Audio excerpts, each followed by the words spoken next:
Welcome, folks. I'm just going to give it about a minute as folks come into the virtual space, and then we'll go ahead and get started. Hey, hello, good afternoon. My name is Marisol. I'll be one of your interpreters. Hi, thank you so much for being here. Not a problem.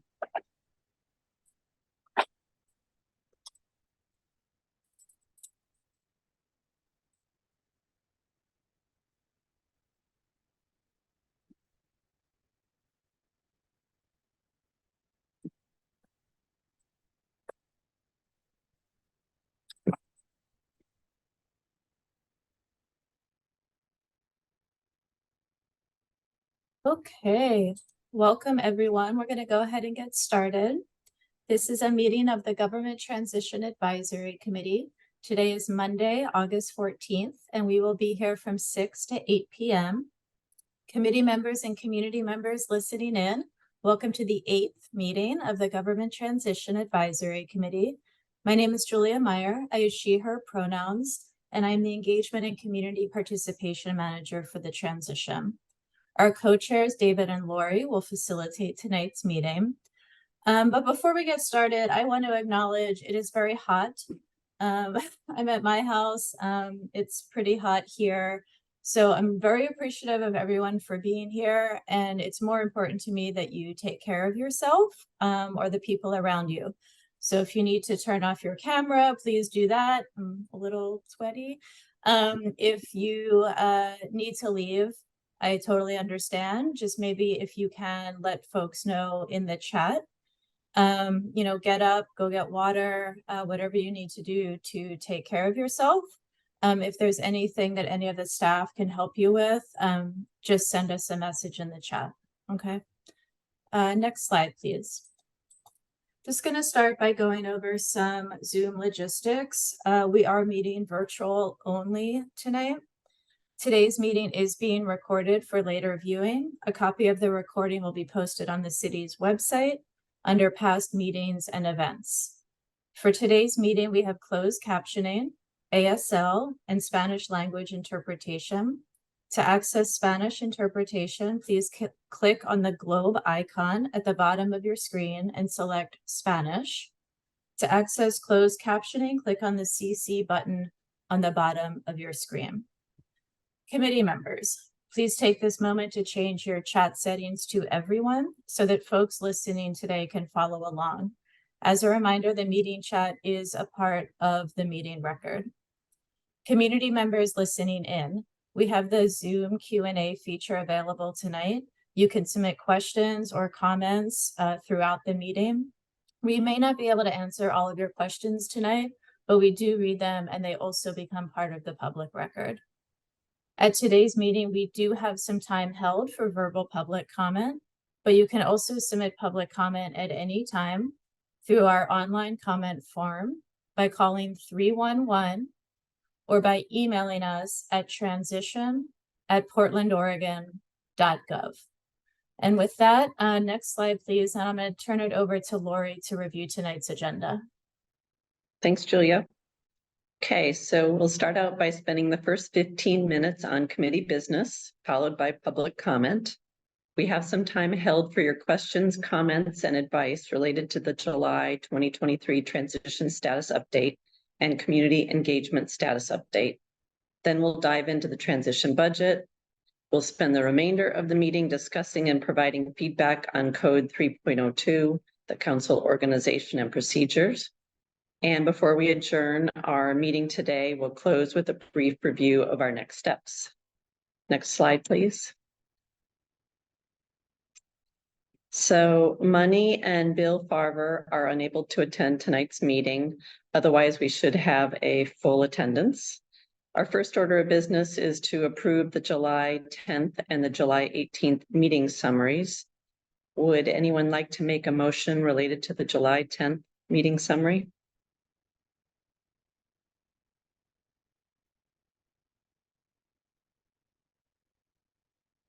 I move to approve the July 10 and we'll start with just July 10. Sorry, I can't hear if someone's talking. Move to approve. Oh, I second. Thank you. All in favor? Aye. Anyone opposed? Great, thank you. How about a motion for the July 18th meeting summary? Move to approve. Thank you. Seconded. Is there a second? Move to second. Thank you. All in favor? Aye. Aye. Any opposed? Great, thank you. It's also time to appoint the next rotation of co-chairs. So next slide, please.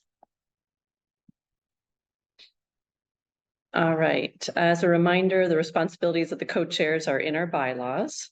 A couple of the ones I'll highlight, lead the discussions, foster collaborative decision-making and consensus building, providing direction to staff in preparation for public meetings and the agendas, encourage modified consensus decision-making, act as a committee spokesperson, and serve as liaison between the committee and the city's transition team. At our last meeting, we asked folks to let us know if you're interested in serving as a co-chair this rotation, and I'm happy to share that Jose and Leah have both volunteered to serve. Per our bylaws, the co-chairs serve approximately 3-month terms, or for this rotation, approximately through November, and are elected by the majority of the committee members present.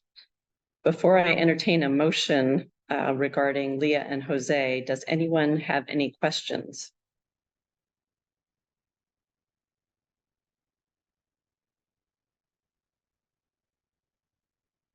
No questions? All right, would someone like to make a motion regarding Jose and Leah? I move that we elect both Leah and Jose as the co-chairs for the next, oh my gosh, what is it? 3 months at a minimum. I'll second that. All in favor? Aye. Aye. Anyone opposed? No, great. Before we move on, both David and I are planning to onboard the new co-chairs from now until their first meeting that they'll chair September 6th. But we also wanted to take a minute to share some of our thoughts with you. I wanted to say, and then I'll pass it over to David, or just lend a couple observations. When I think about the Tuckman model for team development, I had thought that we would maybe be further along at the end of our rotation. And I think we've gotten through the forming and we're pretty well into the storming and maybe dipping a little bit into the norming. And one observation I wanted to make is that I fear a little bit as we start in the norming phase that we're becoming a committee of 6 or 7 people with a few guest appearances from a couple other committee members. So I know that June is planning to meet with folks in the next couple of weeks, and I hope that we'll all take the opportunity to think about how we can participate more fully so that we get the inputs and the advice from the full committee. I'd also offer that those that do feel comfortable speaking up, perhaps there's an opportunity to step back a little bit so that those that don't participate maybe as quickly have a chance to jump in and provide their inputs. But I did want to say that I do really have appreciated the opportunity to be the co-chair. It's given me a great understanding of what's going on with the transition, and I really appreciate all the support from David and Julia, Nicole and Shoshana and the rest of the staff, and all of the patience and encouragement from the rest of the committee. So thank you very much. I'll pass it to David. Well, hi guys, I'm really excited for our next set of co-chairs. I really see that that not only is my time done here, but we're in a new phase, right? We just sent out a new letter. As Lori had said, that we are starting to get to a normalizing phase in this. So I really appreciate both Jose and Leah stepping in. And I know Jose is a natural leader. And Leah, as we see, she knows how to throw down on the heavy stuff. So I really appreciate that. I'm really going to encourage everybody on this body to not get too hung up on some stuff. that we are here to advise. And I believe that we did the right thing sending out that letter. And I believe that, as it's been said, that, now it's in the office, mayor's office. We just need to wait for him to respond. However, we have work to do. We can't just wait for the mayor to respond. We've got to keep moving forward. So let's not lose sight of why we're here. And that's all I want to say tonight. It has been a great honor to be the co-chair. Lori did most of the heavy lifting. Thank you, Lori. I just had to sit here and look pretty. Other than that, this is a great body. I really am looking forward to what we do here, because everybody here has something to contribute. So thank you. Great, thanks, David. Can we go to the next slide, please? I'd like to go through the working agreements just to remind everybody. They are stated as follows: in discussions, challenge ideas rather than individuals and offer constructive suggestions. Approach different opinions with curiosity and seek to understand. Keep the needs and concerns of the local community and the larger region at the forefront of the work. Arrive on time and prepare to the best of your ability. Let the group know if you're unable to attend a meeting. Keep multitasking to a minimum.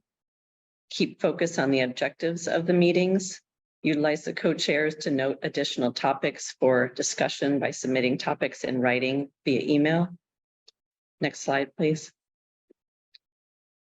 Honor the decisions of the group. Contribute to the overall success of the group by finding ways to participate that best meets your needs. Step up and step back. Collectively work to ensure that every member who wants to be heard is heard. Embrace conflict and work with your fellow committee members and staff to find ways to give each other feedback, and use I statements. I'll now pass it over to Julia to introduce the public comment. Thanks, Lori. So it is now time for verbal public comment. As always, community members were asked to sign up ahead of time. We had one person signed up named Nancy Champlin. Nancy, I don't see you in the attendee list, but if you are there under a different name, just please raise your attendee hand and we can promote you. Whether or not Nancy's here, we have time for a few folks to give verbal public comment. So we'll wait a moment to see if Nancy is here. And then we'll see if anyone else in the attendee space would like to offer comments. If you do, folks have up to 3 minutes to give their thoughts.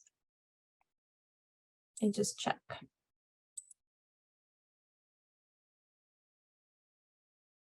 Nancy, going twice. Does anyone else who is in attendance want to testify tonight? And you can just let us know by raising your Zoom hand. I'm going to pause a moment to let folks think about it.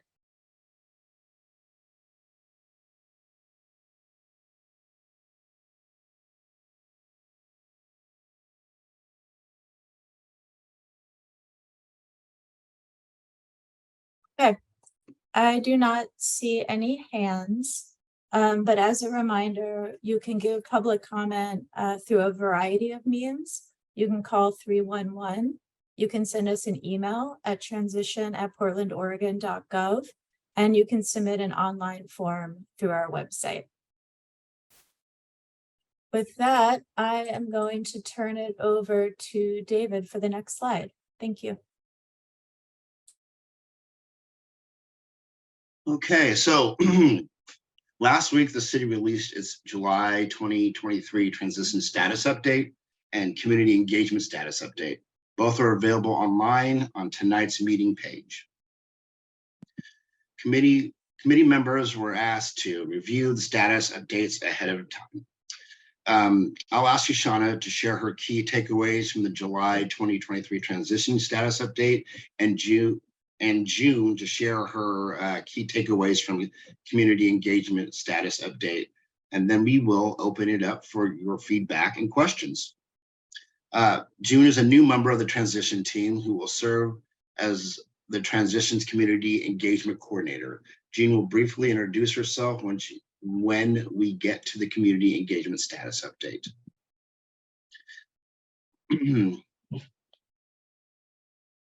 So Shoshana briefly shares her takeaways. Okay, so I'm going to turn this over. No, I'm happy to jump in now, David, if you're ready. yes, Sure, absolutely. Thank you so much, David. I really appreciate the GTAC inviting us here today. Hello, I'm Shoshana Oppenheim. I'm the City of Portland Transition Project Manager. I use she, they pronouns, and I'm here to answer any questions that you have about the status update. I absolutely have a few key takeaways, but I'm really hoping that there's an opportunity for discussion about what we've been up to and how we're sharing information on our progress. So 2 key takeaways for the last month is that the Salary Commission established the salaries for the City of Portland's elected officials. They did some impressive work to finalize their recommendation, which included significant changes based on community input. Additionally, the GTAC was hard at work developing your community engagement plan, and Chief Administrative Officer Mike Jordan, who's here tonight, adopted the engagement plan, and it's really marks an important pivot in our work as we're able to engage more with Portlanders about how the charter amendments will impact both their access to their government and change how the city does business. So these are really important milestones for us. So really appreciate the time to share that progress in the last month. So now I'll turn it over to June Reyes, our Transition Engagement Coordinator, to share highlights from the July 2023 status engagement update. Thanks, Shoshana. Hi, everyone. My name is June Reyes. I use she, her pronouns. I am nervous to be here with you all today, but also very excited. So thank you for having me in your space. And as Shoshana said, I am the new Transition Engagement Coordinator, and one of my primary focuses is supporting GTAC, including your commitment to community engagement up until March 2025. And so just a little bit about me. I draw upon experience over the past 4 years leading community engagement strategy for the Portland Clean Energy Fund, which is also a voter initiated measure. And I'm really here to be both a resource and a collaborative partner as we kind of learn and grow together throughout the committee's time. And so now I'm going to transition to some key takeaways for the monthly status report on community engagement. This will be a little bit longer than usual because it's the first time that you'll have seen this, but we'll come back monthly with this, and that's kind of why it'll be a little bit longer to kind of just explain some of the sections. So you can expect to receive this as part of your meeting materials for review monthly. And it really covers our engagement to date, including main themes from public comments, demographic information if we have that, and as well as a summary of GTAC activities that y'all have reported. So that GTAC tracker and y'all filling that out has been really important and helpful. And feedback for improvement on this status update is important. You're an important audience for how we're reporting this engagement. We've already heard that adding projections from our community engagement plan would be helpful, and I'm happy to hear more updates to improve how we communicate what's going on. So for some highlights, it was good. July was an exceptionally good time for community engagement. The Salary Commission's draft proposal drew a lot of Portlanders to give feedback, as well as the 9 Independent District Commission public hearings happening around the city of Portland. So that means the dominant topics from public comments this month were on the salaries of elected officials and the geographic districts. And so when you look through the public comments about geographic districts are mainly about the different options like Alder, Cedar, and Maple and their potential impacts. Comments around the salaries of elected officials were around concerns regarding fiscal responsibility, equity, and comparative salaries in other cities. There were also comments around community education and engagement. There are several folks who pointed out accessibility issues about informational materials, but there was also a lot of appreciation for community education efforts this past month. In terms of the GTAC section, so the GTAC engagement activities is a section in the status report or the status update. And so there's going to be a section there that records and shows you all what your individual and public meeting or your individual and group meetings sort of traction is. And then the other piece there is any reflections on new opportunities for engagement that you all have put in the tracker. And then the last section is really on upcoming sort of transition milestones or decision-making milestones, so that you know about the important upcoming events, including the reading of Code 3.02 at City Council on September 20th, and the City Council resolution on the city organization in October 2023. So that ends my update, and thank you all.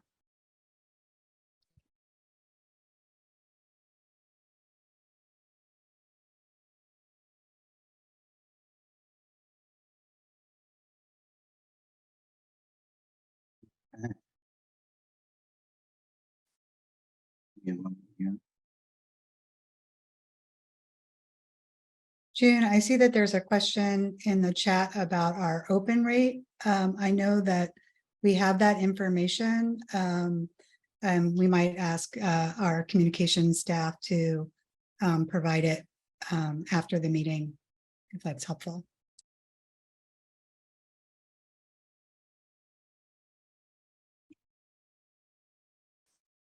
So it looks like we have several questions, hands raised here.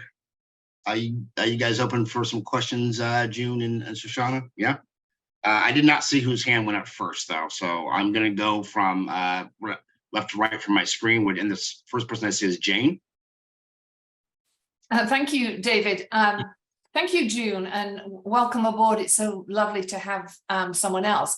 I took, I think about an hour today, and I read every comment in the comment section from the community, everything that was sent in, and to try and understand the numbers, because the numbers don't look good. I mean, they don't look huge. They don't look large. It doesn't look like there's a lot of people really engaged. But then when you start and dig in the comments, there's some very thoughtful responses and questions and thoughts and ideas. So my question as an ex-community affairs person is, how do you respond to all of these people? And where in the process can we be assured as the keepers of community input that the community input is being looked at and listened to?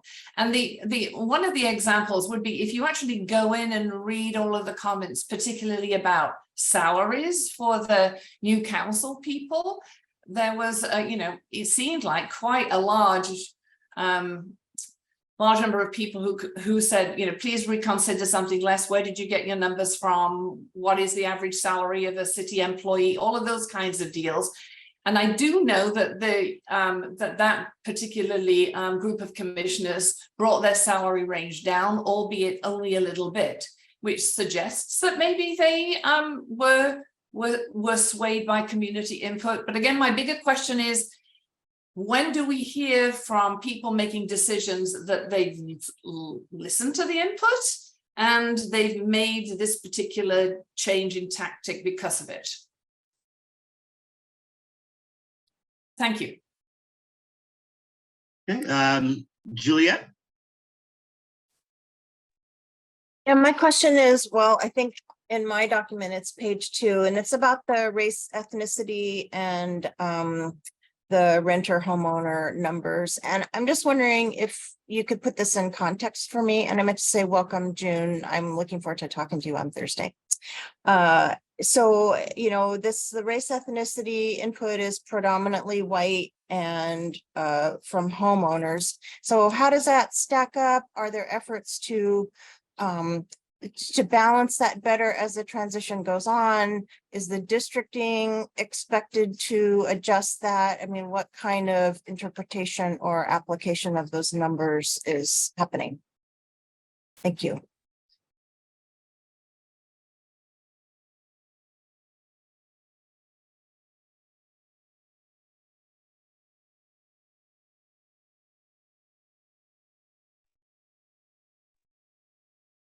Can I just Would ask a point of order question? Do you Yes. want us to answer the questions that were?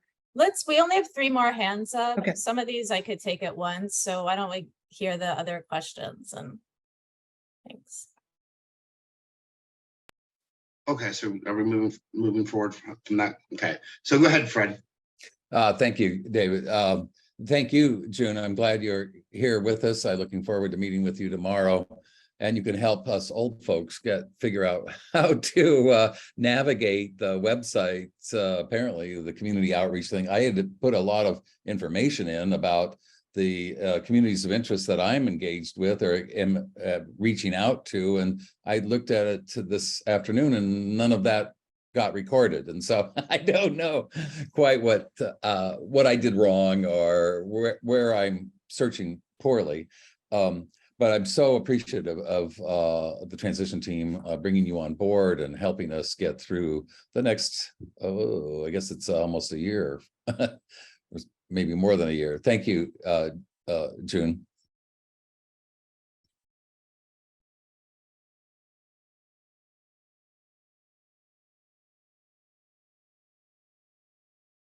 Okay, go ahead, Lori. I had a couple questions and they're all around the ranked choice voting. I was wondering if we could see the MOUs for the ranked choice voting implementation and on the voter education. And I apologize if it's already in our folder. I didn't go to check. And also I was wondering if GTAC can participate in the voter education and outreach collaborative on hard to reach voters. It said there was a kickoff in September. I'm wondering if we could be a part of that.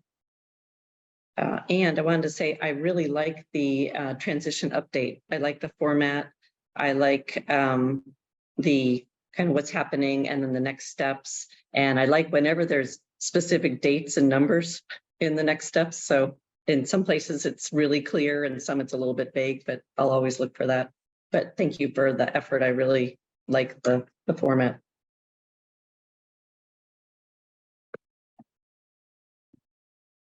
Okay, go ahead, Leah. Thank you. Leah Benson, she, they pronouns. I agree with Lori. This transition update is wonderful. Thank you so much. I had a question specific to that from, let me find it now, but specifically the facilities improvement being the only one that was noted as being at risk in the process. I believe it was our last meeting that Mike Jordan was at, and we chatted just a little bit about this. And he said that we're still within budget with those facilities improvements. And my question is just if there's any more precise information about that, because it seems like people in the community are concerned about that piece and feeling like maybe it's a greater issue than it seems to actually be. And I want to make sure that we're doing a good job of communicating what's going on with facilities improvement. So if there is an additional information, that'd be great to hear. I also realize that might be something we're talking about with budgeting next, but thank you.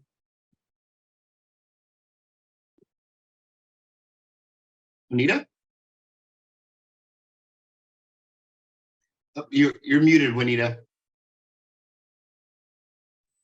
Thank you. Sorry about that. Anyway, it's about Portland transition status, and I agree with the rest of the members who mentioned that it's a really wonderful format. Some of the question I have also relates to the facilities improvement area, and it seems like the time has tremendous constraints for the development, of all of these new, the remodeling of the building. And I was wondering if there's any way that, or has been any, that can be given any consideration to the possibility of stopping and trying to take more time to do this project. And in the meantime, rent the space for on a temporary basis, since there's so many buildings empty in downtown Portland.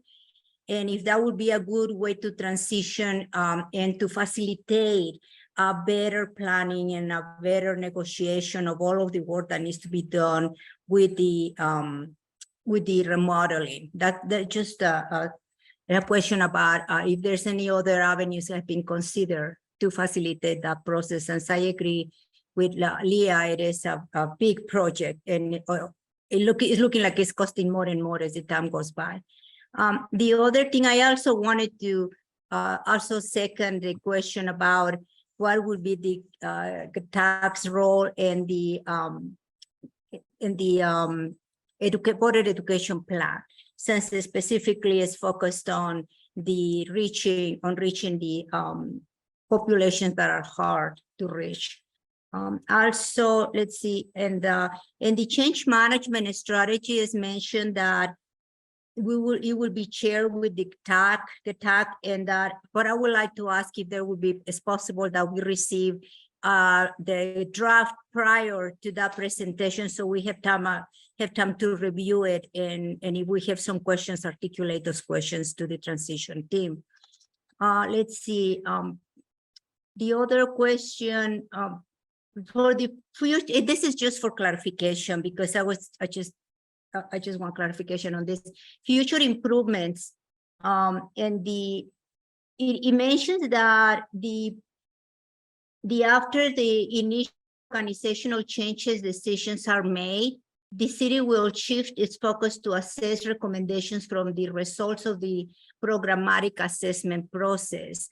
And I was wondering, why is not that true? And look into the recommendations that have been made through the programmatic assessment process. It's 2 phases to it. There's some really interesting information that is coming out through that. Before the decisions about organizational structure are made. So that's overall, I think that's overall my questions. Thank you so much.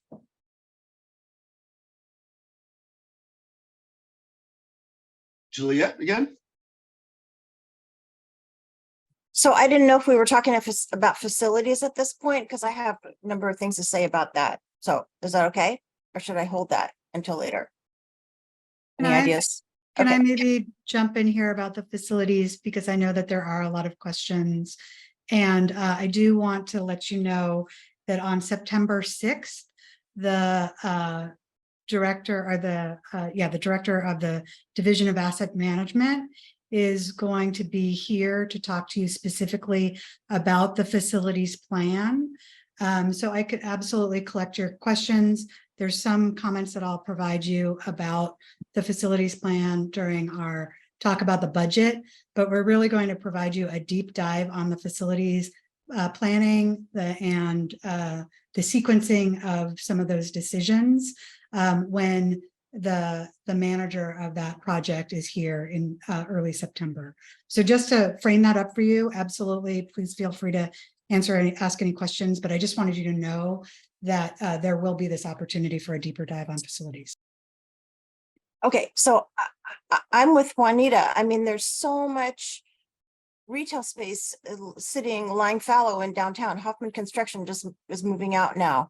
And why not, in the original proposals for the charter reform, we're going to have offices in the district for the counselors. And so why not use some of that retail space? And then if down the road, the council gets smaller, you have a scalable solution, and you haven't remodeled City Hall, and it could conceivably, you could probably get some smoking deals out there right now in retail space. I heard at council that the concern was about security. What security issues? Are they insurmountable? Couldn't you get an office upstairs? There's lots of upstairs office space in these districts. And then what confused me further was that in the responses from Civic Life about matching neighborhood coalitions to districts, they were talking about district offices, and I really didn't know what that meant. I didn't know if they misspoke and meant coalition offices, but it's getting very confusing to me. And this is what I've been saying all along. I'm concerned about cost overruns, and that's going to sour the public on this whole thing. And that's the vulnerable spot to spending a lot of money. So I look forward to hearing more about it, but I think that that opportunity has been really unexplored. Thank you. Thank you, Julia. That definitely is something that we can get into a deep dive into on our next on our September 6th meeting. Okay, Mabi? Hi, good afternoon. My name is Mabi Munoz. And June, welcome. I look forward to meeting you on Friday. My question is the race and ethnicity numbers. I just wanted to know, was the survey sent to registered voters? I'm just looking at the Latino population and wondering why there was only like 8% and 47 responding. So I'm just wondering, was that sent directly to just registered voters? How were they engaged to actually be notified that there was a survey for them to participate in? Thank you.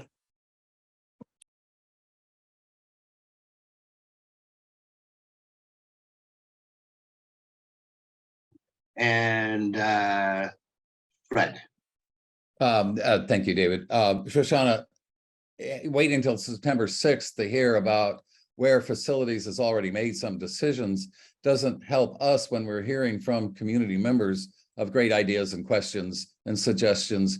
I'm still bewildered by how we do a loop of information. We reach out to the community, we hear their suggestions, and some of them quite salient, and but we have no means of getting them back to you or the transition team or the facilities project director to inform them of some of these great ideas. For instance, I met with the former city commissioner yesterday, and she had some great ideas, much along Mr. McHugh's idea of these district meetings. I think that was pretty clear that those would be the neighborhood coalition meetings. That makes sense that they coalesce around the new 4 districts when those get finalized. And it also makes perfect sense to have them be the offices, the home offices, if you will, for the 3 counselors, new counselors from each of those districts. And that means a place to meet. That means that they can interact with the neighborhood associations and the coalition, that they can minimize staff, which I think is critical, considering that these are part-time policy jobs for the counselors, that they don't need a prolific staff. What they need to do is talk to each other, and this is a great way for them to do that. And so how do we make that suggestion back to you and the transition team? That's my question. Thank you.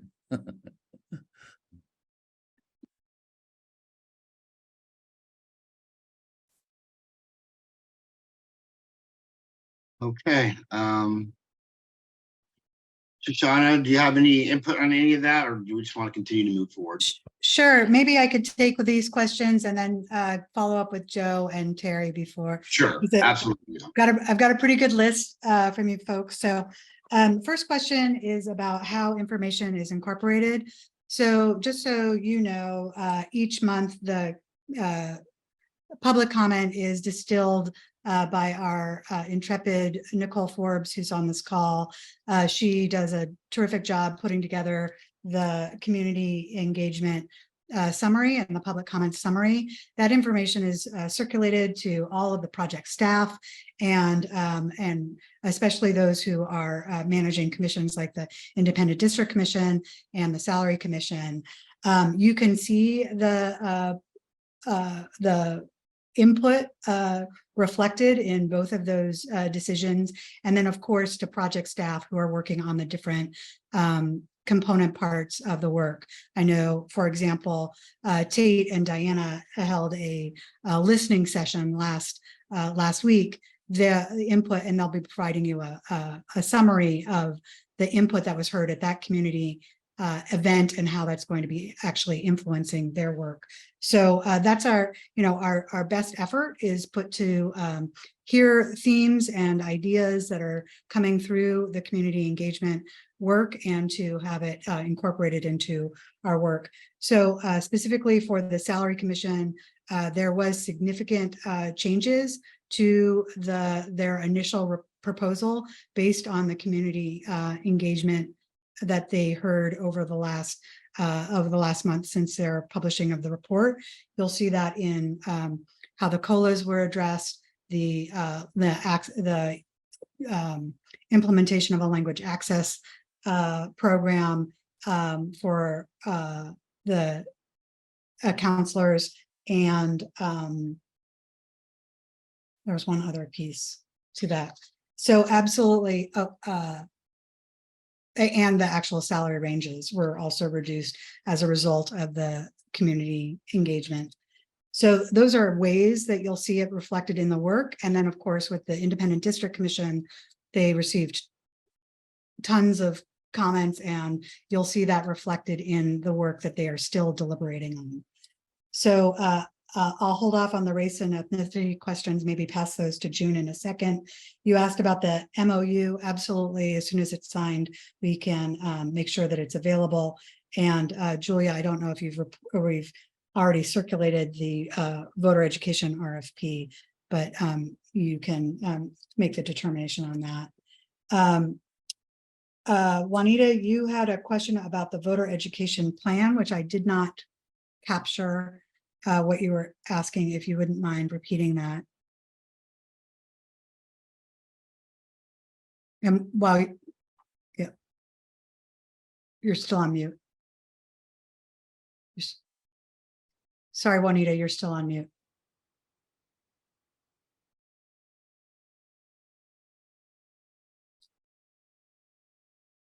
Can you hear me now? Or some, okay, good. Thank you. Yeah, no, the question regarding the voter education was if the transition team has thought about what role we will play, the GETAC will play in the within that process. And one of the priorities of the educational plan, the voters education plan, is to reach hard to reach communities. So have you given any thought about how you can engage the TAC into that process, into doing the educational piece? I hope that makes sense. Absolutely. I mean, as our main body for community engagement, it absolutely is important that you're involved. So just so to frame it up for you, the city has a three-pronged approach, which includes government communication channels, candidate education, and partnerships focused on hard to reach voters. So I think that it makes sense for us to spend some time in this space talking about the voter education plan now that we have our contract signed with the voter education specialist to develop and build that out. So I'm going to pause on that, and we'll make sure that there's a more robust presentation for you on that. In terms of the change management plan, I believe that we're bringing that to you on September 20th. And there absolutely would be an opportunity for refining our work and commenting on our work at that meeting. There were several questions about facilities improvements. Again, we are going to have somebody come talk to you in the September 6th, but I thought since we have Mike Jordan on the line and he's been involved with so many of those conversations, maybe you could just give a high-level overview about the issues related to security and that it's the complexity involved there, and the decision process around rented space in the downtown core versus our city hall, remodeling our city hall. Sure, Shoshana, thanks. And thanks for all the questions. I know it's a hot topic for folks. And Shoshana is going to go over the kind of overarching budget for the project today and some cost projections. And to, I believe, Fred's comment, not all the decisions have been made yet about facilities. We do know that the challenges with elected officials these days, particularly those, at least as we've experienced on city council and the mayor, there are security issues that we have to take into account. And one of those issues would be dispersed offices throughout the city. And in thinking about that and the alternatives, we have made one decision, and that is that we're going to delay the decision about how and where and what kind of district offices we're going to have to interact with the new council when they come on in 25 and develop with them the plan for district offices and what they're looking for in those offices. So we want to be sensitive. We've never done district offices before, and a big part of that is being able to accommodate what elected officials are trying to accomplish with the offices in their districts. And so we've decided to wait with that until they're on board and have a conversation with them about the development of district offices. In the meantime, we are looking at some renovation of City Hall, and we are also working with a construction manager and the contractor together in an alternate contracting model. CMGC is what it's called. That's construction manager, general contractor. And we're using them together to try and decide about the aspects of any renovations of City Hall that have to be done. There is a complicating factor that Maddie Souter will talk to you at your next meeting about, and that is that we currently have a city council that occupies City Hall, and to move them out of City Hall is a challenge because you have to have somewhere for them to go and somewhere for them to hold council meetings, or we need to let them continue in City Hall as is and have a place for the new council to have office space and have city council meetings while City Hall is being renovated. We're still in the process of trying to make that logistical choice. And Maddie can talk to you more about the details of making that choice when she comes. But just know that not all the decisions have been made about these renovation choices, and they are somewhat complicated when you start to think about all the alternatives. And I will be very candid with you. You're going to see some numbers tonight that exceed the numbers that were put forward almost 2 years ago in trying to estimate what those costs might be. And as somebody who has spent a lot of years dealing with construction issues, capital construction and capital maintenance of buildings and infrastructure, costs are a real issue for us. There's no question. And the longer we delay, the more the costs rise. And so we're trying to move as quickly as we can and yet be responsive both to the current council and to a future council to try and accommodate their needs. So I hope that helps a little bit, at least to set the framework of where we are. And then again, Maddie has a lot more detail around each of those choices that we're trying to work our way through with a construction manager and general contractor. Thank you, Mike. I appreciate some of your clarity on some of these questions. We're going to go ahead and move on from this. We have a lot more on our agenda to do tonight. Joe, if you could just go ahead and put your question into the chat so we can continue forward, that would be really appreciated. So with that being said, I'm going to go ahead and have the slides brought back up. Are they? There we go. And we're going to move on to the transition budget. And I'm going to go ahead and turn this over to Shoshana again.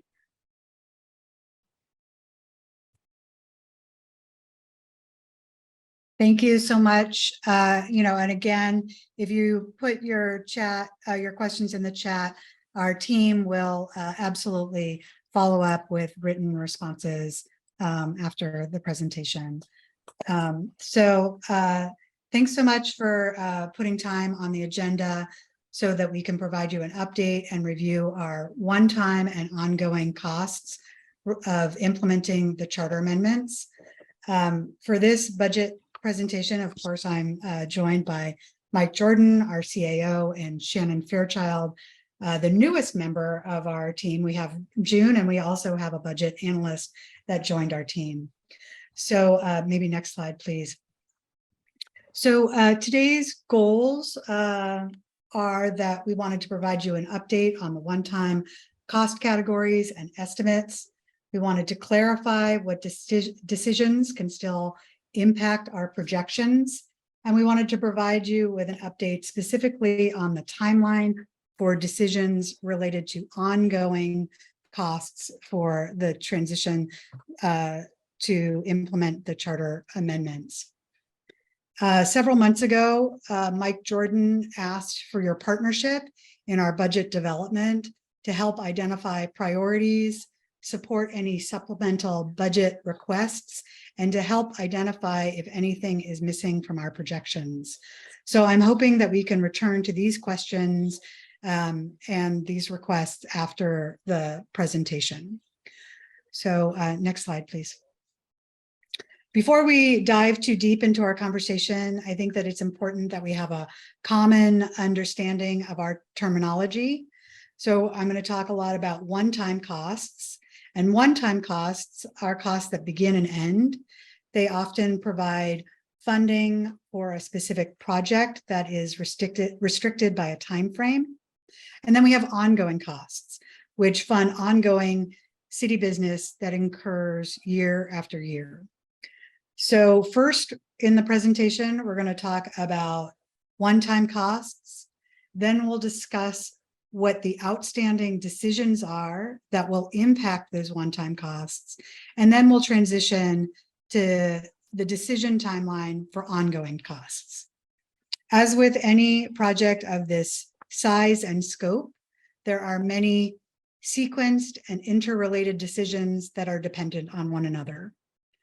For example, the changes to an organizational structure will impact the job description for the city administrator, which of course influences the salary range for this position. Estimates are based on costs at a specific point in time, and they can change as the confidence in that information improves. Similarly, budgets are planning tools that reflect priorities and available resources and are adjusted to reflect competing priorities and revised cost estimates or needs. Next slide, please. So as Mike shared, in the spring of 2022, several months prior to the Charter Commission finalizing the charter amendments that were referred to the voters, the one-time transition cost estimate was between 12 million and 17,700,000 for a 3-year transition period. Since the election, the city has spent less than $2 million on transition expenses. Today, more than 9 months into the transition, we know much more about the reality of upcoming expenses. Now the city's cost estimate is a little less than $20 million over the 3-year transition period. There are many levers to pull to ensure that one-time costs stay within the initial range. This slide for you highlights the main cost drivers that impact the one-time costs for the transition, and that you'll see them on the slide as cost categories. So there are 3 primary cost drivers to administering the transition: the transition team, community engagement, communications, and community bodies, and change management support. Staffing the transition team. The city needs staff to effectively implement the changes approved by the Portland voters. Transition staff support includes project managers, communications and community engagement professionals, city election staff, human resources and financial analysts, and much more. Transition staff are housed throughout the city, including the mayor's office, the auditor's office, the Office of the Chief Administrator, the City Budget Office, and the Bureau of Human Resources.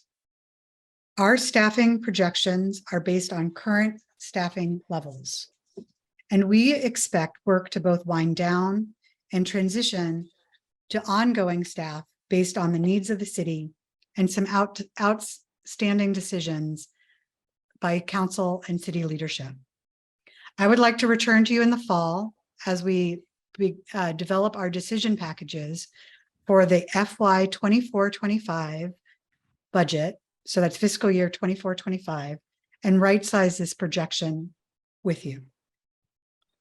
Community engagement, communications, and community bodies. Successful community education and engagement will promote a new Portland government that works for our diverse and vibrant communities and meets their needs. The city will educate Portlanders on how to interact with their new district representatives and how the addition of a city administrator structure can lead to a more responsive and accountable city.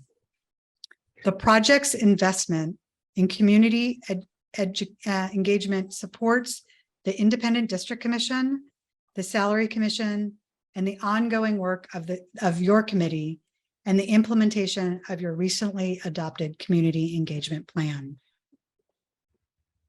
Change management support. We know that the best practice for implementing organizational and cultural changes is to employ a coordinated change management approach. To help the city navigate the concurrent and sequential changes, the city has engaged a change management partner to support the city's development and implementation of our change management approach, which is appropriate for the size, scale, and urgency of this project. There are three primary cost drivers to implement voter-approved election methods: the districting process, which you've heard a lot about, the voter education and outreach program, and the small donors election program.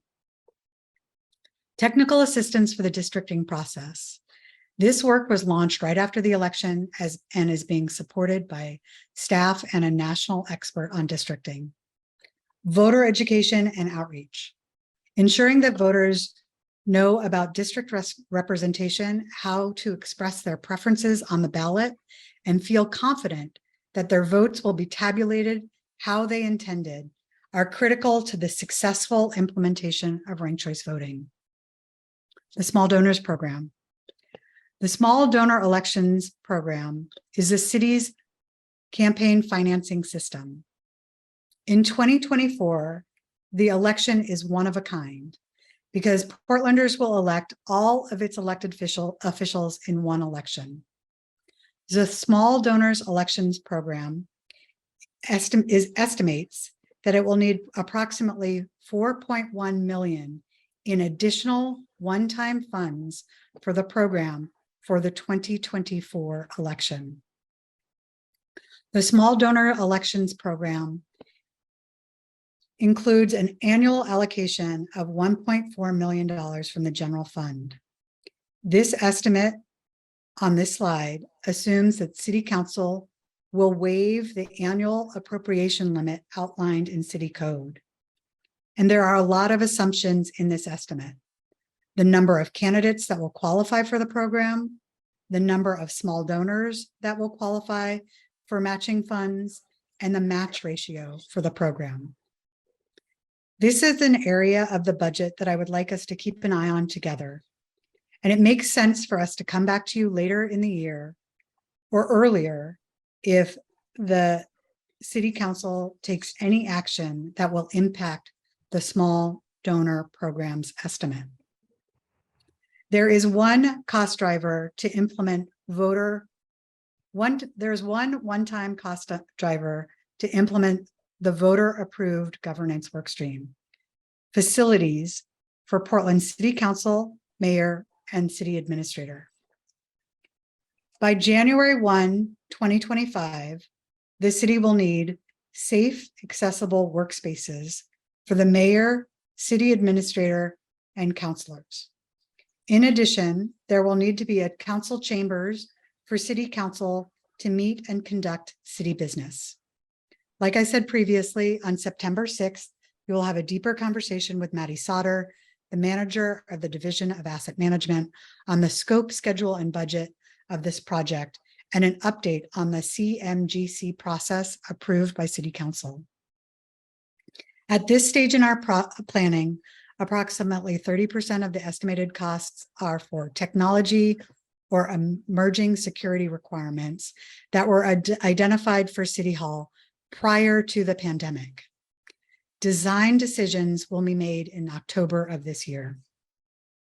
When we look across the cost categories of one-time costs, we see that if staffing levels continue, if the facilities cost include all of the proposed elements, and if the small donors program is at the upper level of the estimates, we project an overall transition cost in the range of $20 million for the one-time transition costs through fiscal year 2024-25. Like any project, be it building a bridge, renovating a 100-year-old building, or reforming our government, refining our estimates along the way is part of the work. As we learn more about the opportunities and the complexity of running several concurrent projects, estimates will continue to be revised. This slide provides a snapshot based on our current understanding and the ability to both course correct and inform our decision-making. Next slide, please.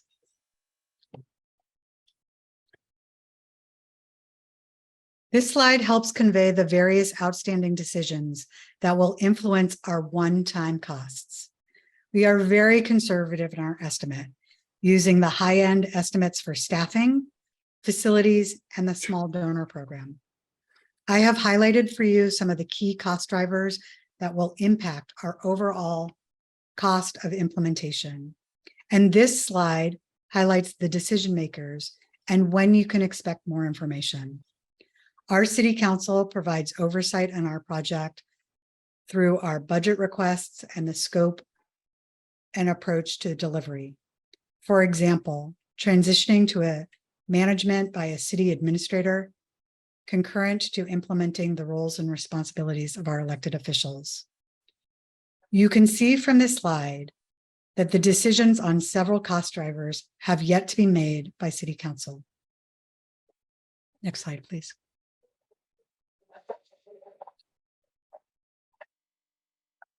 We will become more certain about our ongoing cost levels as decisions are made by our current city, Our current City Council, along with our project sponsors, will make those final decisions. Recently, the Independent Salary Commission set the salaries of our elected officials. You can see from the slide that salaries are just one component of the ongoing costs related to the governance structure. We are working diligently to identify and calculate the ongoing staff and service level support needed to implement the form of government. There are several factors that will impact the ongoing costs and how they compare to how much we currently spend on support to our council and our mayor's office. Future ongoing costs will depend on the number of staff in the elected offices, the classifications and compensation of those staff, as well as the amount of operational support needed for the 12 council members and the mayor's office. Ongoing costs also depend on the city administrator and how that office is staffed, as well as support needed by the Bureau of Technology Services, the Auditor's Office, and the Bureau of Human Resources to support the new organization. There also may be additional organizational changes that have a financial impact. This is the work that we were working tirelessly to identify this fall. The process for identifying the associated costs with the city administrator and the deputies that report up to the city administrator is first to establish the organizational structure that reports up and the horizontal structure of deputies. Then perform a market study to establish the compensation packages for each position. These recommendations will become part of the mayor's proposed budget, and we expect the market studies to be completed and included in the financial planning for the fiscal year 24-25 budget. Voter education will transition from being a one-time cost to a permanent program over time. We can expect decision packages for ongoing program needs that will be part of both the 24-25 budget and the 25-26 budget process. This will ensure that we can staff up for the needs for the elections office and incorporate analysis from the 24 election cycle that will help us understand where additional investments are needed. I know that was a lot of information, and I'm happy to answer any of your questions about our budget planning and our priorities, and to engage you in the process of both our budget development priorities for the 2024 budget, and to support any supplemental budget requests that we will have, and to importantly identify if anything is missing from our projections. Okay, guys, so I just want to let everybody know that we only have till about 7:20 to on this piece before we move on to the next agenda item. So we'll go ahead and start opening up for questions. Go ahead, Terry. I saw your hand come up first. Yeah, thank you for that. There were a couple of questions that are running around the chat that I hope you get to see. My question is more fundamental, and you're going to hear about this in our next agenda item when it comes to council code. But with facilities, I don't know that the transition has fully thought through the impacts of committees in the council structure. I did a quick little look through the similar cities, the peer cities, I think is what you called them, and looked through their structures. And every single one of them had a bunch of standing committees. The average number of standing committees was 8.5. 8.5 committees, which I don't know that your facilities are preparing for. Not only, but so, that's the facilities question. But there's a staffing question, there's a technology question, and then there are code questions that are related to that. And I don't see anywhere in the materials or in the plans for that level of committee work in the city council. So that's a huge concern. And if you have, for example, facility specific answer to where are these committees going to do their work and where is the committee staff going to be, that would be the question I'd be asking right this very minute. Thank you, Terry. This is an area that we are exploring now, and we have the facilities team is considering how to stagger meetings so that so committees can meet in either the council chambers or other appropriate spaces. So I think that I'll make sure that Maddie is prepared to brief you on that, and I see that it's an area of interest. Additionally, we are working on a recommendation, and you can hear more from Tate White, who's on the call, about a facility, a staffing plan for those committees. I think we've mentioned before, we are trying to both prepare for the new council and not prescribe too much as to what their committee structure would be. So we are both trying to ensure that we have the staffing for a reasonable expectation of what the committee staff will be, but not overprescribe the type and scope of their committees.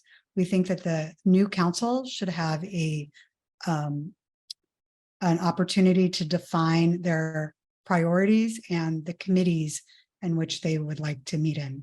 So it's that balance of being in between two structures. So I think that this is an area that we will see evolve over time. Are we going to have the exact number of committees on January 1, 2025? That it will be the exact number that is needed in January 1 of 2027? Probably not. But I think that what we're trying to do is set them up for success. Juliana, do you want to jump in?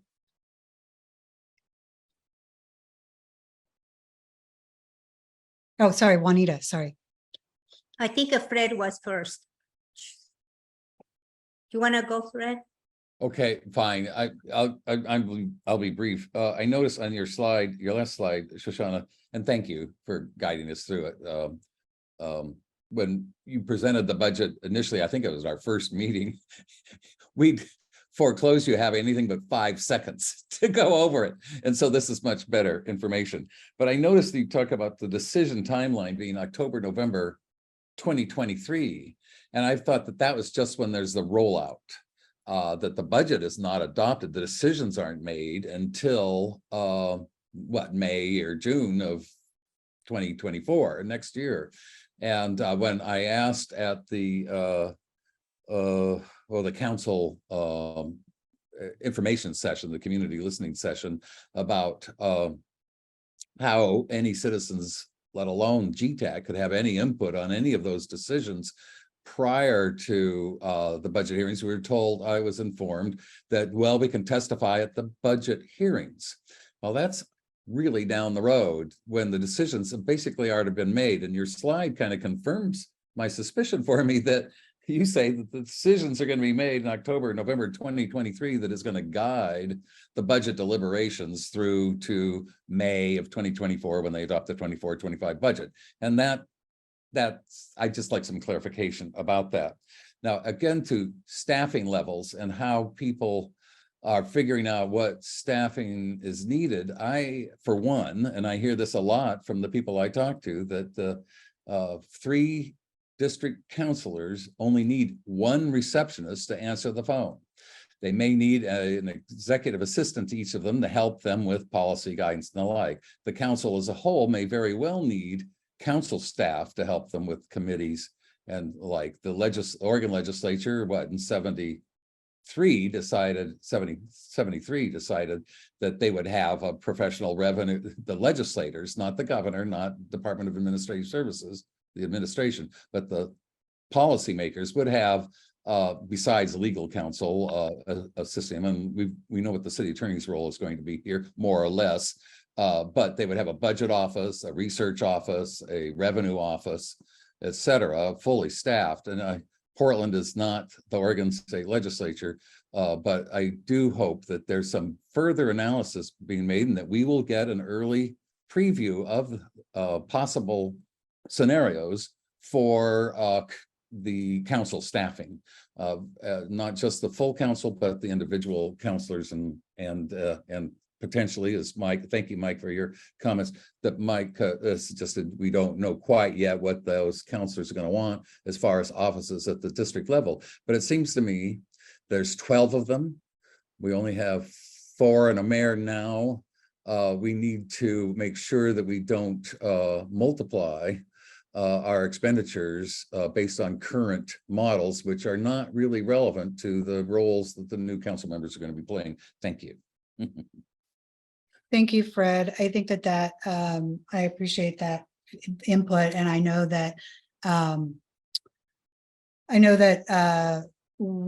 everybody's thinking about all the different angles for the new staffing needs for those council offices, for the full-time city council members that are going to be representing districts, and kind of what their new roles and responsibilities are. So absolutely looking at shared staffing models, models that actually meet the needs of the new electeds as well as this ties into Terry's question about how to staff committees. So we're looking kind of across those responsibilities to develop a staffing plan. So more on that soon. Really appreciate your comments tonight. Again, the scheduling, Shoshana, the timeline that you had of decisions. Oh, right, of course, yeah. Let's not miss the meat of the question. The meat of the question was about the decision timeline. So the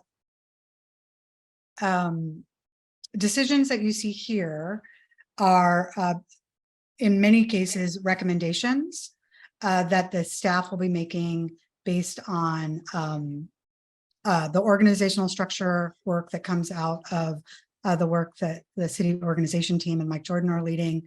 So that will have an impact, like I said before, on developing a reporting structure up to a city administrator.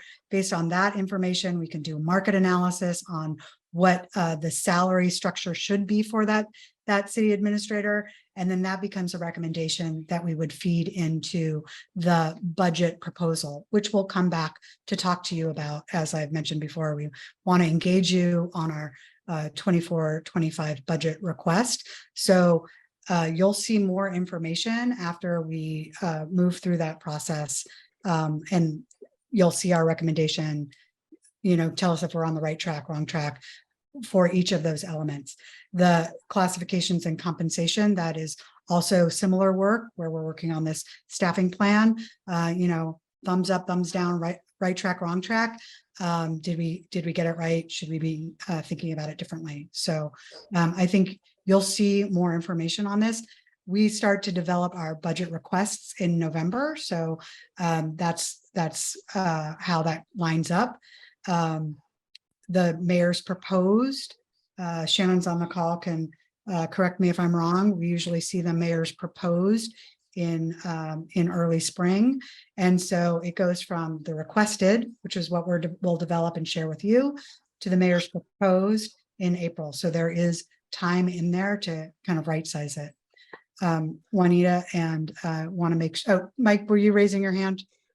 I just wanted to say to Fred,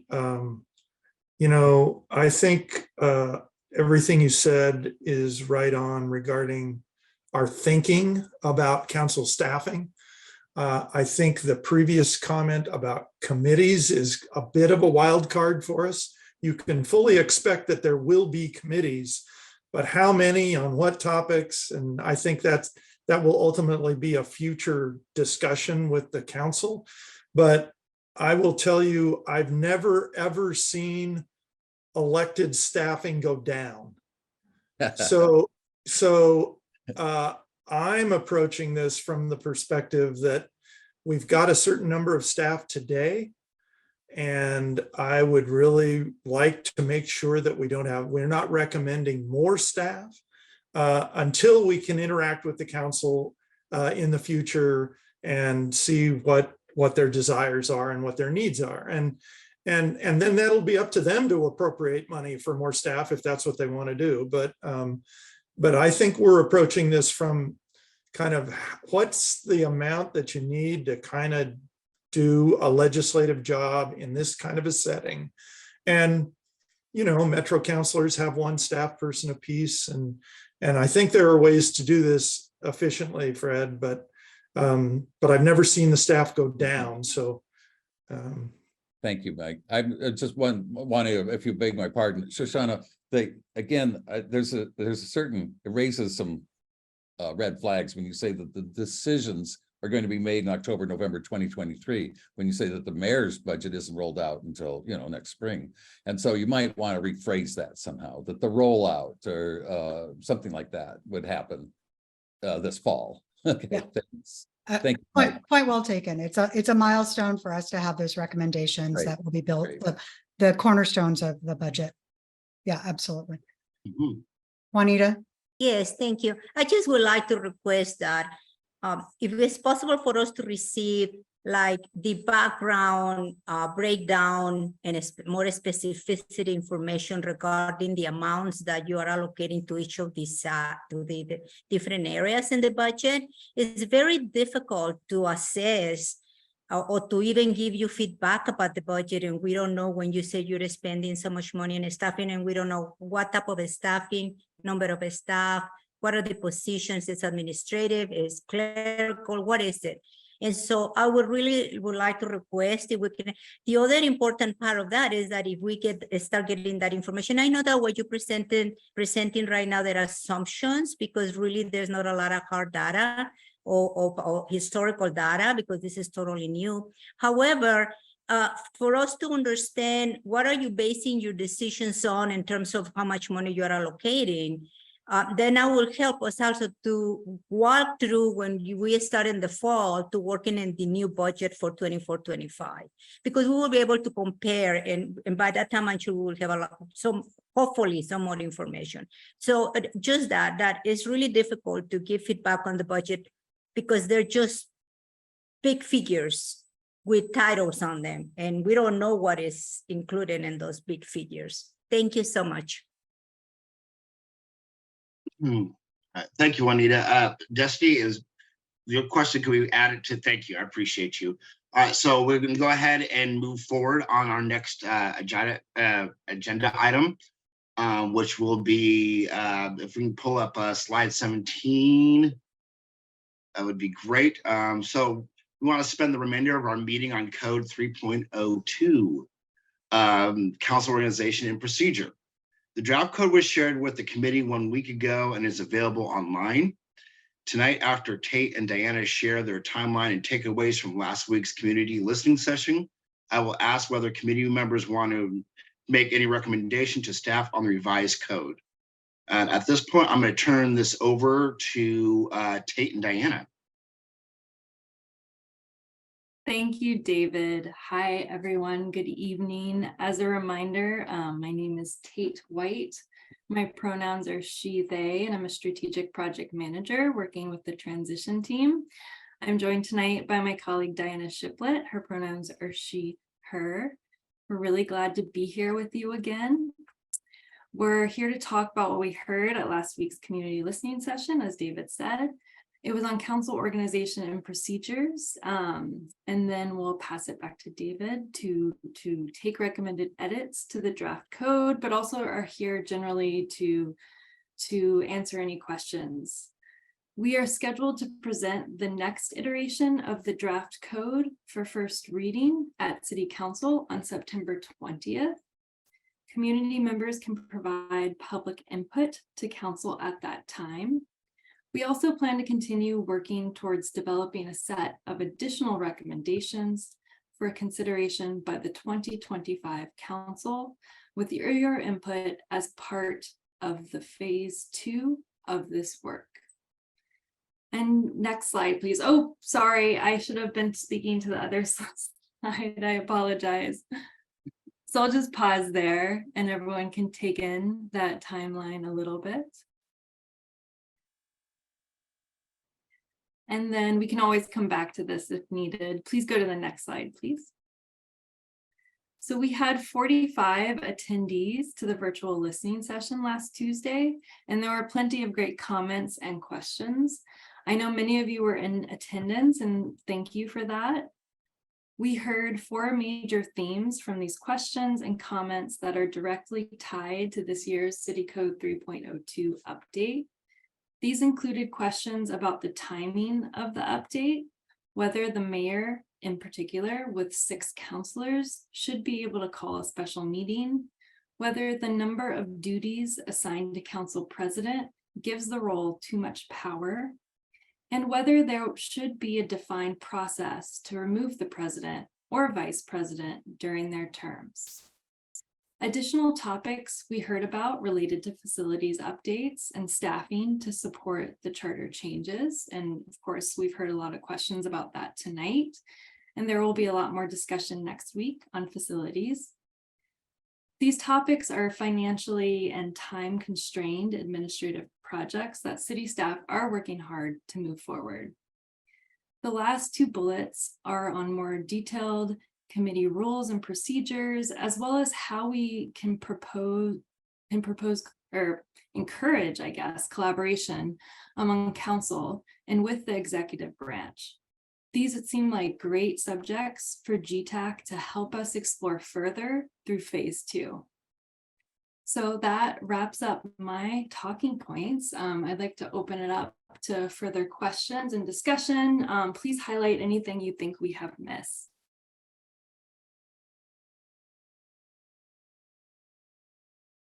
Okay, I see Joe.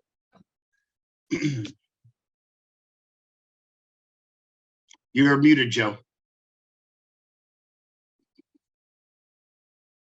Thank you. Joe Hertzberg, he, him, Diana, Tate, glad that you're here. And as you know, I've thought about this quite a bit because a number of us agreed to meet with you, review this in some depth, meet, and then provide written input after that. I think I want to begin by saying that I compared the draft that we started with the draft that you ended with at the community meeting, and I saw barely any changes. I take that to mean that our input was not very valuable and our time was not very well spent. I'm going to give you two specific detailed suggestions or questions because I think they're pretty essential, but I would like to say that I'd like to feel that my committee time and my subcommittee time is better spent than that. So yeah, go ahead. Provide a clarification on that. And then of course, want to let you finish, Joe. I just wanted to be clear, the written feedback we passed on to the city attorney's office, and they needed more time. They are still reviewing that, and that doesn't mean it won't be integrated. We just weren't able to incorporate all that written feedback before the listening session. So I'm sorry we weren't very clear about that, but go right ahead. Thank you. I really appreciate that. So the two things in looking at this that I think are really important, one of them is that on page 10, there's a list of motions that can be made when a question is under debate that take precedence over that discussion. And there are several others that are standard Robert's Rules kinds of motions, including something that our committee dealt with at our last meeting, which was we were running out of time. We had a motion on the table. We had a clear deadline, and it was important to be able to interrupt the conversation and move to extend the time of the meeting. If the only motions that are allowed are those that are on page 10 in section D2, that's going to be a real problem. The second, which is a little bit less technical and I think much more serious, is that on page 6, under 2A, B, and C, there's an assumption that the mayor will break ties only under very limited circumstances, and there's no procedure for how the mayor will participate in those decisions other than to break ties. The charter amendment very clearly said that the mayor will cast a vote in the case of a tie. It seems to me, whether we like it or not, that that's unambiguous and that it calls for the mayor to cast the deciding vote in the case of any tie. And I'd like to understand how you distinguish between when the mayor does and when the mayor doesn't, and how that happens, because, you know, I guess simple-mindedly, the mayor could simply jump in at the last minute, cast a vote, and jump back out. But it seems unrealistic to expect the mayor not to express their own opinion and for that opinion to figure into the mix. So it seems like it's much more complicated than those three paragraphs provide.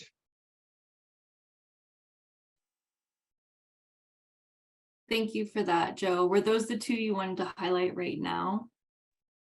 Yeah, and I'm glad to hear that all the others are still in the mix. But I think those are pretty important because they really could bollocks up some important processes. No, it's true. And I know that we have identified needing to clarify the processes for when the mayor comes to council to break a tie vote. And so I think that's something that the city attorney's office is still looking at in detail. And I've made a note about your comment about the motions on page 10. I'm not prepared to answer that right now. I don't know if Diana, if you had any thoughts on that motions comment, we can definitely take that back. Only to say that if it's not specifically prescribed in the code, it does do Robert's Rules of Order, which does articulate things like extending time. So that's part of why we didn't articulate it. We were trying to limit to just the unique things to Portland versus the standard things that are across. Yeah, unfortunately, the code language as it stands now says only. Okay, I'll double check. Thank you. Thank you, Joe. And thank you, Diana.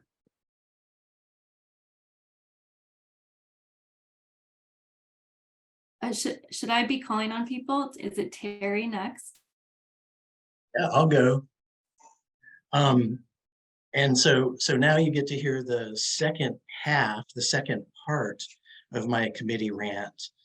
And I just want to say that, you know, if I were a full-fledged member of this committee, I'm only an alternate, I would be pressing for a motion to postpone the September 20th adoption of this code because it does not have committee specific code in it. And the reason I say that is because the committee code, how committees work, is going to drive staffing. It's going to drive a lot how meetings are structured, whether you need a third reading. It's going to drive technology in case you want to actually employ modern legislative tracking software that every other peer city seems to have. And meeting management and hearings scheduling, all of that stuff is wrapped up in committees. So I don't know how you not address committees and still address all the other things that are going to go into this budget ask. That doesn't make any sense. It doesn't make sense to adopt this code now where your stated rationale inform candidates as to what their job is going to be like, because the job is going to be committee work. Okay, and you're not going to be able to inform budget and staffing levels because it's committee staff. Those are the uncertainties that you have until you address the committee role in code. And there's nothing there. And I realize you don't have to decide what the committees are, although you can probably predict 4 or 5 of them will come out of the service areas, plus an oversight one, and plus something else.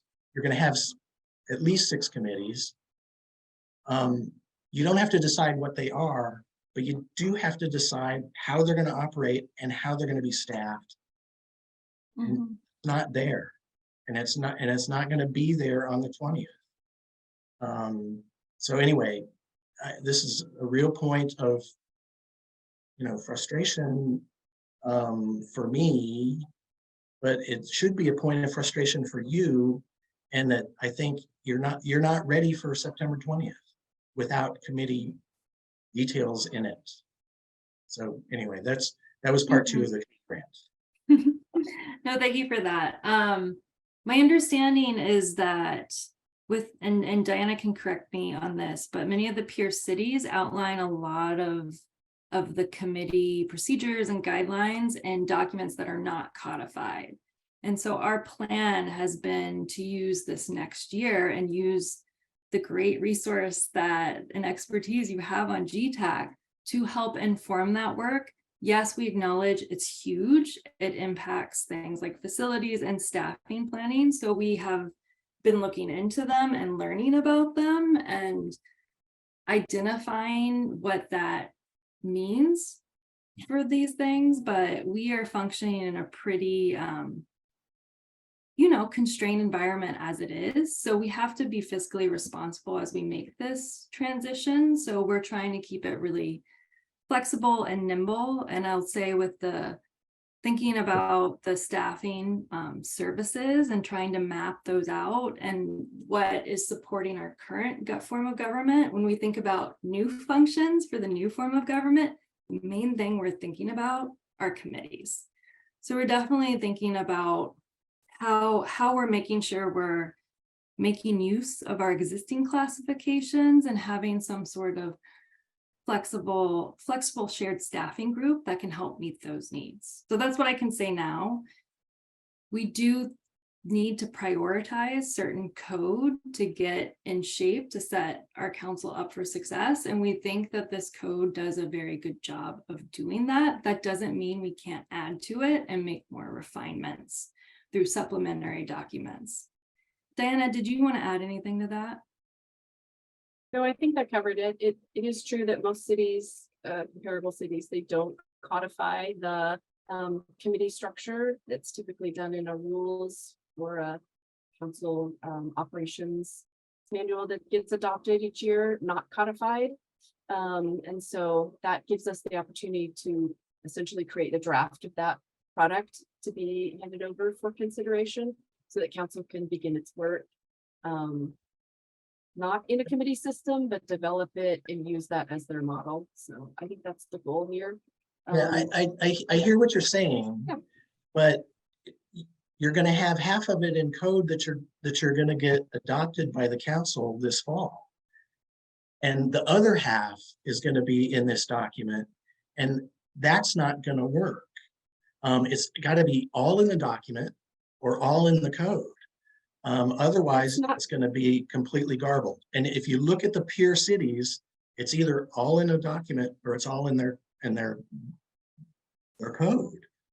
Some have a mix of them that actually have just the basics of how a council meets in its code, but then they outline in more specific specification outside of code. But So you're I think that's the adopting model a we're doing. structure for meetings that don't have a third reader. Okay. And if your separate document has a third reader requirement, I don't know how you do that without re-adopting the code. So anyway, I don't understand, independent of that, I also don't understand what needs to be passed this fall anyway. What part of this code is a must pass in September, October of 23? If staffing is something that you're just working out and committees are something that you're just working out, what's the rest of the code? Why do you need to do it now? I believe it's important that we match the city code to the revised charter. I think that's really important. I have a lot of respect for the city attorney's office, who's been doing a lot of work on this to make sure we get it matched up to the revised charter. And I also think it does, going back to the policy choices document, I think it provides a really kind of solid foundation to start. I think we're really setting up the 2025 council to be able to operate in their very first meeting. That does not mean they can't go back and change this code.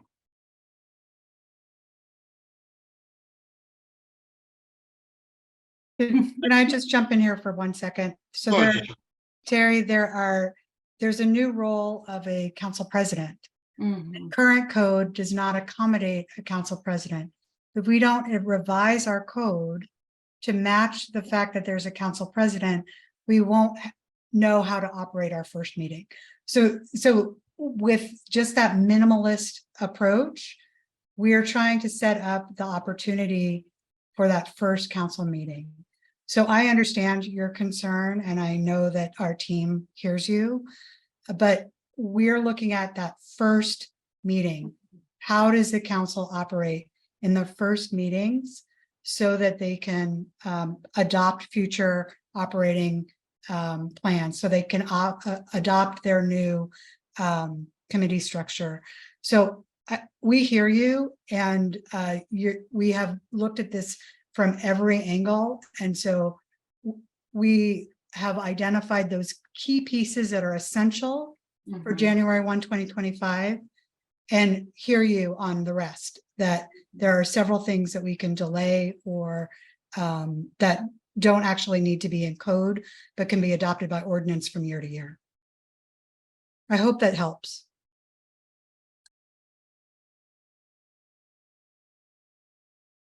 So thank you, Terry. William? Thank you. Tate, you said you identified some of the issues you heard. Thank you. And that you referred some of those to the city attorney's office which hasn't gotten back to you yet. When they get back to you, then there's some choices that you need to make. Will you share those with us before submission to count, so we can provide feedback on the choices that you're thinking that you want to make? Sure. I just want to acknowledge, I didn't mean to imply that the city attorney's office is not being responsive. They're very responsive and working with us on this. Just they're taking a lot in and haven't yet integrated it into the draft code. But yeah, we can make that request, that they're clear on their reasoning. I also want to acknowledge that as the attorneys, they are making, before it goes to city council, they are making final decisions on what changes are made to the code. So I want to acknowledge their expertise in that. And we're not the ones making the final decisions, but collaborating with them on this. Yeah. As a particular example, with regard to whether the council can remove a president or vice president, I anticipate the attorney's office will say there's not a particular provision in the existing draft code. Arguably, it could be a majority, but then query, does one want a super majority? Does one want to have a particular provision? And should it be 9 rather than 7? That would be a policy, a choice. Where if you come back to us, I'm thinking some of our colleagues here will have some opinions. You mean whether it's 7 or 9 that can vote? Yeah, 7 or 9, or whether there should be a provision for removal of the president, vice president. I'm just thinking, you get back to us, then we have opportunity to provide feedback. Gotcha. Thanks. Thank you. Thank you, William. Okay, Fred, go ahead. Thank you, David. Tate and Diana, I've been asked to make sure that, and then I trust the city attorney's office. We have not heard about them. I haven't seen the new code, but there is a quasi judicial decision that must be made by a city's governing body in regards to a land use appeal under state law, and it has to happen within a certain time frame. And so I'm assuming that the code will make provisions for that sort of meeting being convened, regardless of what the council president or the vice president or the, is that going to come a motion from the administrator or the mayor? Because it's got to be a time certain, and it's got to happen within certain guidelines, just to be fair to the parties to the land use controversy, should there be an appeal. Let me posit a possible additional committee, if you'll bear with me for a moment. The mayor and the auditor, to some extent, are the only two elected officials elected citywide. And the mayor has no real policy role to play in the council's deliberations other than breaking ties. He can't veto, they cannot veto, etc. it was suggested to me that each of these 4 districts, there's 3 counselors in each, that maybe the one that gets the most votes in November next year, or that wants to participate via the representative of that district, meet with their fellow counselors, and then each of the other 3 districts have likewise this liaison, so that those 4 counselors can at least bridge some of this division between the districts, speaking for their fellow counselors per se, but at least having some forum wherein they can talk about citywide issues and how they might influence and what the views are of their fellow counselors in each of their respective districts. They, again, don't comprise a quorum in any way, shape, or form, so they also could be a committee that works with the mayor or the administrator on certain issues as well. Again, that's up to the new council to decide if they, I mean, there may be that the 3 new councilors in a particular district don't like each other or don't want any one of them to be representing their concerns to the other 3 districts. On the other hand, I think it's something you should consider as an option. And so I just lay that out. That's Great suggestions. Yeah, that's a I was gonna really say, interesting great- idea. Go ahead, Dana. I was gonna say there's great suggestions. I'm not sure if there's something we would codify, but there's certainly something that would be a recommendation we would offer to council as a policy for consideration later. Yeah, that's. That's anything exactly what I was better than thinking. nothing. Sorry, Diana. Yeah, no, I totally agree. I was thinking that's exactly what we were thinking. This phase 2 would be great for us to have the time to talk about these ideas, and something we really do want to do is promote, collaboration in both the legislative side, but also the executive. So that's fantastic. Yeah, so no, you're good. We have a little less than 10 minutes left on this topic. And at this point, I'm gonna ask committee members, does anybody have like a motion? Does anybody want to make a motion to recommend a change to the draft revised code, something that we can send up? Does anybody have anything? Sorry, Terry.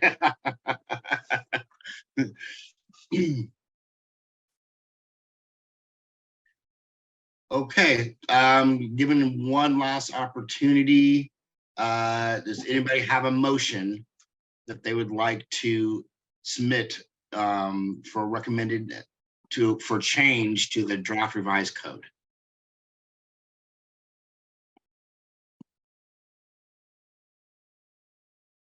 Can we ask what Terry's motion is? If he could make a motion? What would your motion be, Terry, if you could make one? Okay. My motion would be fundamentally to delay adoption of this particular draft until the committee work is dealt with in one form or another. There really is nothing in here that needs to be adopted in fall of 23. The role of the council president can come in fall of 24. It could come summer 24. If you're just trying to get that first meeting done, you just have to do it before the first meeting. But I think without the committee stuff in it, you don't have a comprehensive code. You don't even have an outline for the code, and you're not ready in fall of 23. So my motion, if I were able to do it, would be to delay adoption. The GTAC recommends delay adoption of the code until committee work is dealt with. I'll put Terry. Joe, I see your hand up. Is this a motion? I feel like as a courtesy to Terry, I'd like to make his motion because, the alternates have operated as if they were members of the committee. But I don't agree with what Terry said, and I'd like to tell you why. But I'd like to start out by making the motion that Terry just articulated. I'll second so we can discuss. All right, so this bit here, hold on. Let's make sure we have an articulable motion here, which is to delay the adoption of the draft revised code on the September 20 meeting. Is that what I'm hearing? Is that the motion, Terry? Yes or no? Is that, I mean, that's what you're okay. So then we did have a second. So at this point, I believe I'm supposed to do a roll call on this. Is that something? No? No, there's discussion first. Okay, well, let's do the discussion. I'm sorry. This is the part I always get mixed up in. So I appreciate it. So let's go ahead and do discussion. And I would say that there's not a need to do that. There's no reason that this needs to be a one-shot deal. I think that the committee structure and not the identification of the committees, but the way that the committees operate, because there will be committees, whatever they are, we don't know exactly, but there will be committees and there need to be operating rules for those committees. And I think that it's important to have those in place, but I think there are other things to have in place as well. I think this ought to be round one, and we ought to fully expect and plan on a round two and perhaps a round three of this portion of the code. And thank you, Joe. How about Zach? Yeah, can people hear me okay? Yes. Okay, all right. Sorry, I've been having issues with the microphone. So I would agree with Joe's sentiment. I do think that this doesn't, if we do this kind of, this is a really productive conversation. Let me just start by that. And I really appreciate Terry's insights.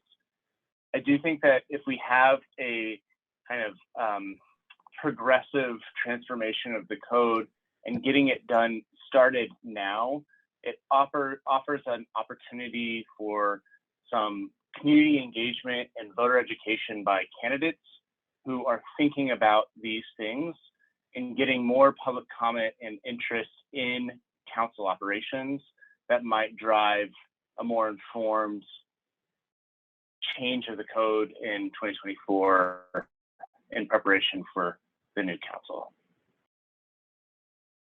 Thank you, Zach. Shoshana? Thank you, Joe and Zach. I think you both framed up an important part of this work. So just so you have it in your, understanding, the volume of code pieces that need to be updated and how we are trying to sequence them in a way that makes sense. We are operating in both our current form of government and we are planning for our future form of government. And we need to have decision makers that have attention and have their attention focused when we have them available. So I think that it's not unreasonable to recognize that we are entering into a political season where we may or may not have people's attention on things that we need to pass in order for us to have them in place for 2025. Your point is well taken, Terry, about the timing, that all of these decisions could possibly be made in November of 2024 if there wasn't an election and if we weren't transitioning that fall into the new form of government. So all of your points are well taken on the timing, but I think that we have to recognize that element of when we're trying to move all of this information through our city council. So we prioritize the two areas that we, of course, would think would need a lot of public engagement and would drive a lot of this conversation, like, why are you doing this? But I also recognize the points that Joe and Zach made, which are absolutely right. There are a ton of questions that need to be made. There is, of course, an opportunity for more public engagement.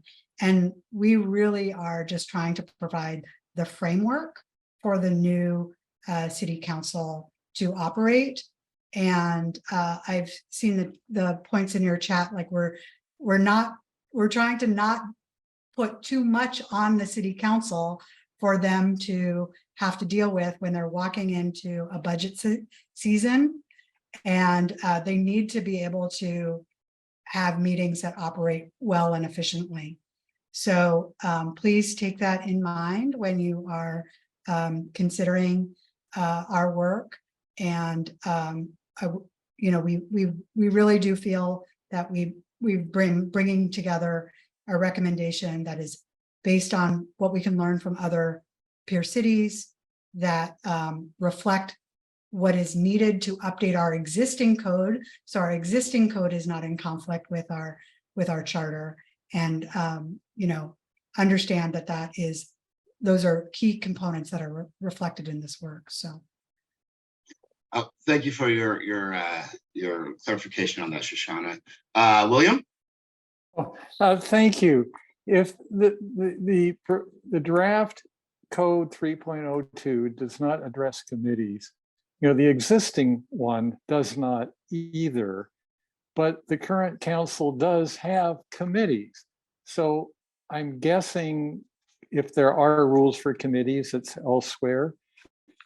Where, if there is, where is that? And can we address that at a later time? Good question.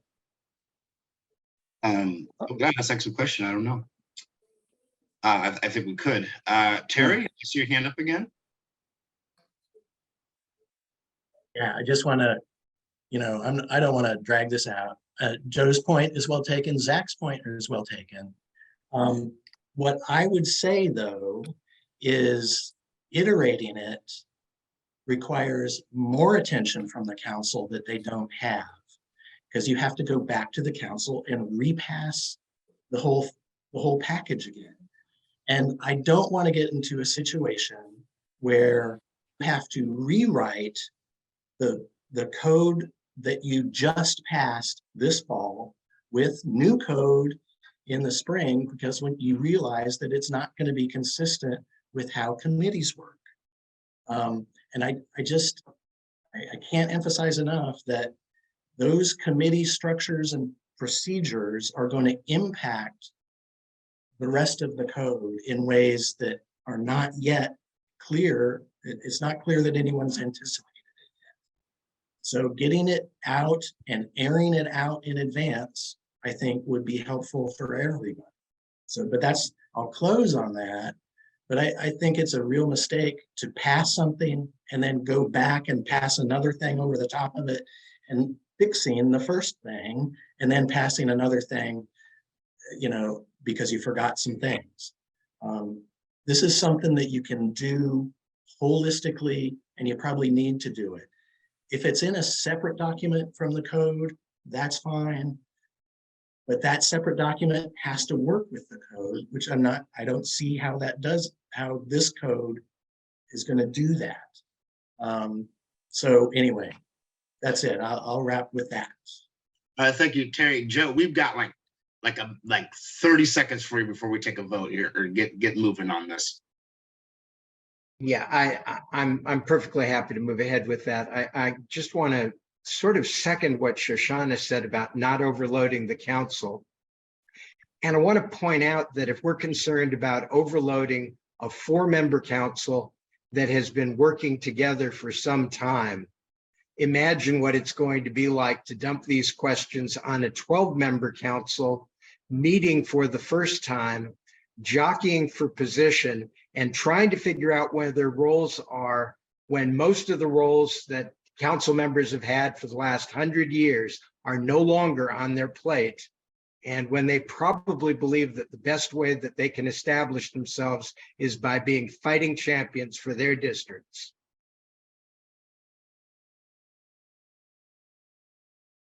Okay, thank you. All right, thank you, Joe. So with that being said, I believe the next piece, and somebody correct me if I'm wrong, I always start getting this part mixed up when we have to vote and do all the rules and regulations. We do the roll call for the vote. Am I correct on that? First, repeat the question, the motion, please. Okay, so the motion, and Terry, correct me if I'm wrong, but the motion is that we are voting on advising that the revised code, draft code, be what's the word I'm looking, be that it doesn't get adopted on September 20th. Carrie, give it to me. Give it to us. Can you tell us exactly what it was again? I'm sorry.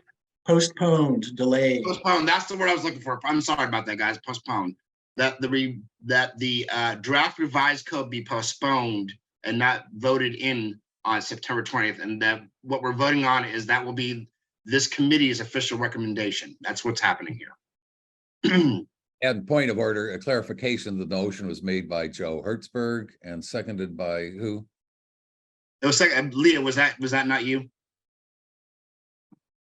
Thank you. Yeah, just trying to be parliamentarian here, sorry. Yes, Julia? Julia? So is this postponed indefinitely, or are we going to say for no longer than 6 months, or what do you think? You know, Juliet, that's, I'll accept whatever you say now as a friendly amendment. I would make a friendly amendment that it be postponed by no more than 6 months. Okay, so altogether, this is what's going on. That we are voting on whether or not this committee is recommending that the draft revised code not be voted on into place on September 20th, and that we wait 6 months so that we can have further discussion. And No more than. No more than. No, All right. no more than 6 months. Is that correct? That is my friendly amendment. Okay, that is the friendly amendment. Okay, so now, with that being said, I am supposed to, at this point, take a roll call on this. Is that correct? Correct. Okay, all right. Hold on, give me a second here. Gotta pull my trusty pen to vote. So, I'm gonna start with this. Sorry, you don't need a roll call vote on this kind of a motion. You do. According to our bylaws. Yeah, according to our bylaws, yeah, thank you. We haven't taken a roll call vote on any other motions we passed except for the letter. Right, anything that's a recommendation to city council, the CAO, or the transition team. Yeah, our only other motions have been to extend the meeting, which we might have to It'll do. be brief. Yes, this will be very brief. Okay, so Leah, yes or no? No. Okay. Myself, I'm also voting. Okay, Bill F, who's absent. Jose? No. Okay. Manny, who's also absent. Lori? No. No. Okay. Let's see here. Joe? No. Okay. Juliet? Yes. Zach? No. Destiny? Yes. Okay. Mabi? Yes. Okay. Fred? Yes. Okay. Amy R? Yes. That's a yes for you, Amy. Juanita? Yes. Okay. And then Amy W. Yes. Okay. From my estimate here, it looks like that we had 5, 6, 7 yeses and then 6 nos. So we did not reach an affirmative 8-member vote. How do we move from there? It fails as a motion. Fails, yeah. Yeah, There's a it's- motion. Okay. It's Thank probably you. time to move to next steps. Okay. Yeah. So that motion was failed. So we go ahead and move on to next steps. Excuse me. Okay, if you'd like to bring up the slide. So there were lots of great questions tonight. Any that weren't answered during the meeting will receive answers in writing. The recording of this meeting will be posted on the committee's website. Interested committee members are invited to join the final Independent District Commission's next Monday to have a conversation about lessons learned and community engagement and voter education priorities. If you want to attend, please let Julia know. Our next committee meeting is Wednesday, September 6th. We encourage folks to do a couple things before our next committee meeting. Meet one-on-one with June to talk about how she can support your participation and engagement. And if you haven't already, identify one group to engage this quarter and sign up to go with another member on their identified engagement. Next slide, please.